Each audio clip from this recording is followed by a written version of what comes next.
Hi అండి, నేను మీ Lakshmi. Welcome back to మా ఊరి వంటిల్లు.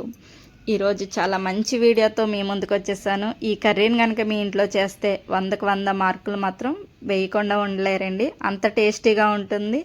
అదేనండి, వంకాయ మామిడికాయ పచ్చిరొయ్యలు కర్రీ. చాలా బాగుంటుందండి. ఈ మామిడికాయల సీజన్ వచ్చేంతవరకు ఏదో ఒక వెరైటీ చేయాలి కదా, మరి వచ్చేయండి చూసేద్దాం. స్టవ్ మీద గిన్నె పెట్టుకొని కొంచెం ఆయిల్ వేస్తున్నాను. ఆయిల్ వేసుకొని వంకాయ ముక్కలు ఏవైతే కట్ చేసి పెట్టుకున్నానో వాటిని ఇందులో వేసేస్తున్నాను. వేసేసి ఇందులో కొంచెం పసుపు వేసుకొని మనం ఇందులోనే కొంచెం సాల్ట్ కూడా వేసుకొని మగ్గించుకోవాలి.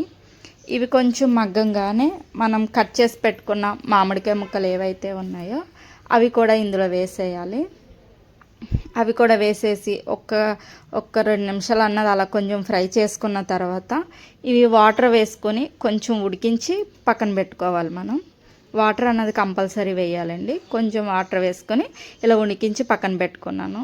వేరే స్టవ్ మీద గిన్నె పెట్టుకొని ఇది వేడైన తర్వాత ఇందులో కొంచెం ఆయిల్ వేసుకోవాలి. మనం కర్రీకి సరిపడా ఆయిల్ వేసుకోవాలి. ఇందులో ఆయిల్ వేడైన తర్వాత ఇది కొంచెం ఆయిల్ వేడవ్వాలి. వేడైన తర్వాత కట్ చేసి పెట్టుకున్న ఉల్లిపాయ పచ్చిమిర్చి కూడా వేయాలండి. ఇందులోనే నేను కొంచెం మెంతి పౌడర్ వేస్తున్నాను. ఫస్ట్లో వేయడం మర్చిపోయాను, ఇప్పుడు వేసాను చూడండి. కొంచెం మెంతి పౌడర్ వేస్తే టేస్ట్ అనేది చాలా బాగుంటుంది. అది వేసేసుకొని ఇది కొంచెం ఇందులోనే మనం కొంచెం సాల్ట్ వేసేసుకోవాలి. సాల్ట్ వేసుకొని ఉల్లిపాయలు అన్నది మగ్గించుకోవాలి.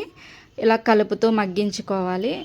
ఇవి మగ్గేలోపు మనం ఇందాక ఉడికించి పెట్టుకున్న వంకాయ మామిడికాయ ఏదైతే ఉందో దాన్ని పప్పు గుత్తుతోన ఇలా మెదుపుకోవాలి.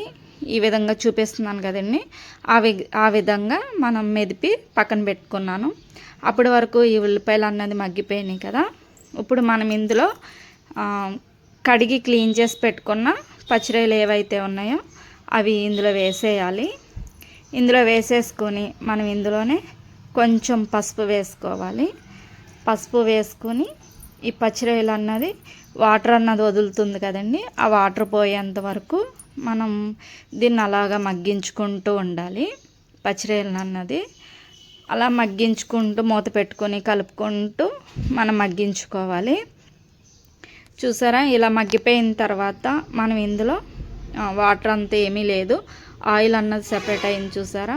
అప్పుడు మనం రుచికి తగ్గట్టు కారం వేసుకోవాలి. మీ రుచికి తగ్గట్టు కారం వేసుకొని ఒకసారి ఈ కారం కూడా పచ్చివాసన పోయేంత వరకు మనం కొంచెంసేపు ఫ్రై చేసుకొని మూత పెట్టుకొని ఇది కూడా మగ్గించుకోవాలి. ఇప్పుడు ఇలా ఆయిల్ అంతా సెపరేట్ అయ్యేంత వరకు ఫ్రై చేసుకున్న తర్వాత మనం ఏదైతే వంకాయ మామిడికాయ ఏదైతే ఉందో మెదిపి పెట్టుకున్నాం కదా దాన్ని ఇందులో వేసేయాలండి.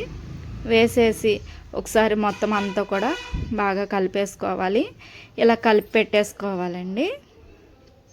ఇలా కలిపి పెట్టేసుకున్న తర్వాత రుచికి తగ్గట్టు మనం సాల్ట్ అన్నది వేసుకోవాలి. వేసుకొని ఇప్పుడు మీరు ఏమైనా కారం కూడా సరిపోకపోతే కనుక వేసుకోవాలి. మూత పెట్టుకొని ఇలా మధ్య మధ్యలో కలుపుకుంటూ మగ్గించుకుంటూ ఉండాలండి. అంతేనండి, దగ్గరికి అయిపోయిన తర్వాత కొత్తిమీర వేసుకొని దింపేసుకోవడమే.